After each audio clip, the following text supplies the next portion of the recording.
Okay, Brian, let's go and take a look. Some of the areas I had trouble finding the right location for the picture to crop. I felt I chose a good section. However, I might need advice on that. I'm okay with it. I think I think it's good. I think one of the neat things about the area of the image that you chose is the fact that we've got this kind of illuminated sky over here. I think that's a really neat effect. And I think it works, definitely. I think that one could say it's a little imbalanced because of the trees on the right, but including this was smart because it counterbalances the weight of the trees on the right. So I'm perfectly fine with it. I think the crop is done very well. Let's go ahead and take a look at the rest of your writing. I choose something for the time being. Fan of the color of the text. I agree. I think it's the wrong color. I'll talk about that in a second.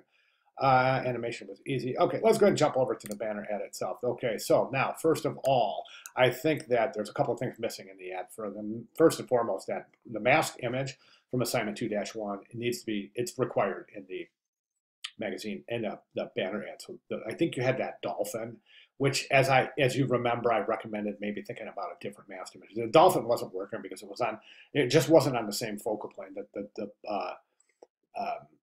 as the water. It looked like the dolphin was jumping over the tables, and so for that reason, I had recommended to either experiment with the scale of that dolphin or to include a different masked image altogether. Needless to say, regardless of your decision therein, we do require a masked image to be placed in this banner ad somewhere.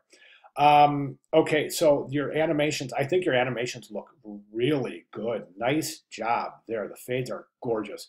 The problem with the animations, though, is the only thing that's required to be animated here is the call to action.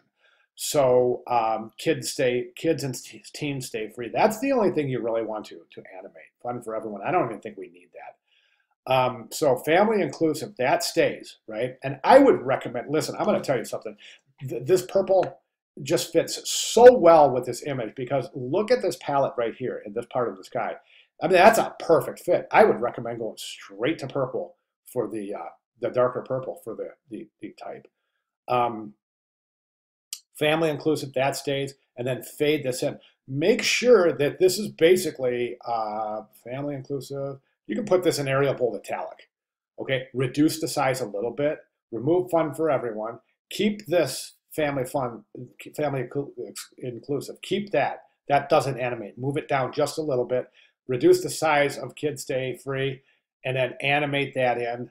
Slow fade, have it visible, slow fade out, then come right back in so it's not invisible for any more than a fraction of a second. At that point, my final recommendation would be to include the location of the client's resort here. It's pretty important. It's pertinent information because I mean, this isn't South Carolina. Nothing against South Carolina or Florida, but that's not really considered an exotic location, whereas U.S. Virgin Islands, specifically St. Thomas, is considered by many to be the most beautiful waters on Earth. So let's use that to our advantage and at least include the location. You don't have to include the entire contact information, just the location, and you'll be fine. Okay, good start. Any questions at all, please feel free to let me know. If there's anything you want me to take a look at as you're working, please, again, let me know. All right, thank you very much.